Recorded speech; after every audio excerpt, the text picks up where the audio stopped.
بسم اللہ الرحمن الرحیم۔ جی ناظرین، یہ محمد فہد صاحب ہیں، اسلام آباد سے ان کا تعلق ہے۔ یہ پوچھتے ہیں کہ شب برات کی فضیلت کیا ہے؟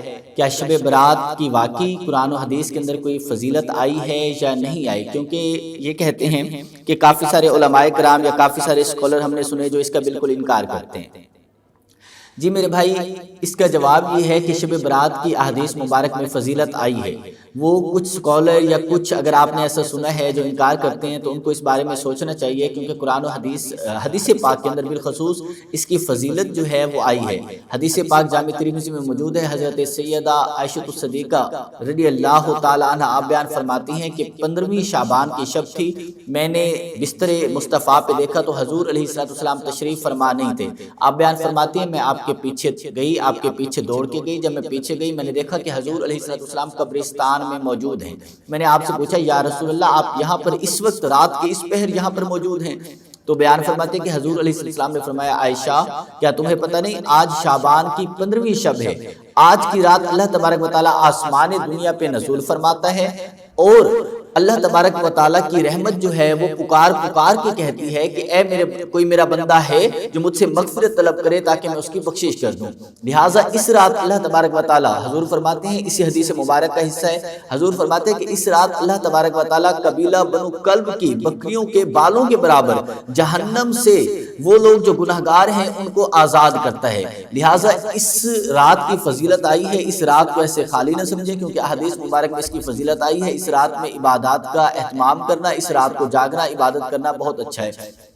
اسی طرح ایک اور حدیث پاک میں بھی ذکر آتا ہے کہ اس رات اللہ تبارک و تعالیٰ کے حضور اعمال پیش کیے جاتے ہیں، یعنی شب برات کی رات اللہ تبارک و تعالیٰ کے حضور اعمال پیش کیے جاتے ہیں۔ جو شخص آگے پیدا ہونا ہے اس کا نام لکھ دیا جاتا ہے، جس نے اگلے سال فوت ہونا ہے اس کا نام لکھ دیا جاتا ہے، اس کو کتنا رزق دینا ہے، یہ سارے معاملات جو ہوتے ہیں شب برات کی رات ہی طے ہوتے ہیں، شب برات کی رات ہی اللہ تبارک و تعالیٰ کے حضور پیش ہوتے ہیں۔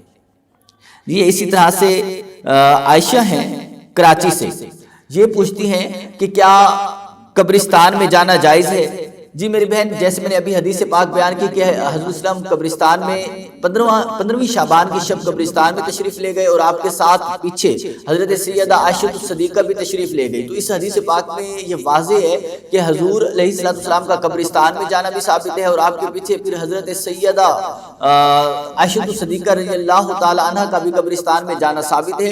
لہٰذا قبرستان میں جا سکتے ہیں، جانے کی اجازت ہے، کسی قسم کی ممانعت نہیں ہے۔ حدیث کی روشنی میں بھی، قرآن کی روشنی میں بھی اور عقل بھی یہی کہتی ہے۔ مثال کے طور پہ میری بہن دیکھیں، اگر کسی کے والد صاحب فوت ہو گئے ہیں، کسی کی والدہ فوت ہو گئی ہیں، تو کیا آپ اس کو منع کریں گے کہ اپنے والد کی قبر پہ نہ جائیں، اپنی والدہ کی قبر پہ نہ جائیں؟ آپ اس کو منع نہیں کر سکتے، شریعت میں بھی نہیں کر سکتے اور ویسے عقلی لحاظ سے بھی نہیں کرنا چاہیے۔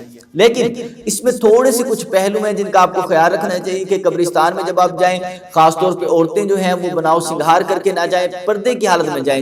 دیکھیں جیسے پردہ آپ کا باہر ہے ویسے قبرستان کے اندر بھی آپ پردے کی حالت میں جائیں، با پردہ ہو کے جائیں، کسی نامحرم سے بات نہ کریں، کسی نامحرم کے ساتھ دیکھیں نہیں، وہاں پہ جا کے ہلا گلا کرنا، گپیں لگانا، باتیں کرنا، یہ جو ہے یہ درست نہیں ہے۔ ہاں اپنے والد کی، والدہ کی یا کوئی عزیز ہیں جو کہ محرم کے رشتے میں آتے ہیں، اس طرح عورت بھی قبرستان میں جا سکتی ہے، مرد بھی جا سکتے ہیں، یا وہ بزرگان دین جو اللہ کے اولیاء ہیں ان کے مزارات میں بھی حاضری دے سکتے ہیں، اس میں کوئی حرج نہیں ہے۔ لیکن ان جو چیزیں ہیں ان سے بچتے ہوئے کہ مثال کے طور پہ وہاں جا کے گپے شپے کرنا اور قبرستان کو گھر جیسا معمول بنا دینا، یہ درست نہیں ہے۔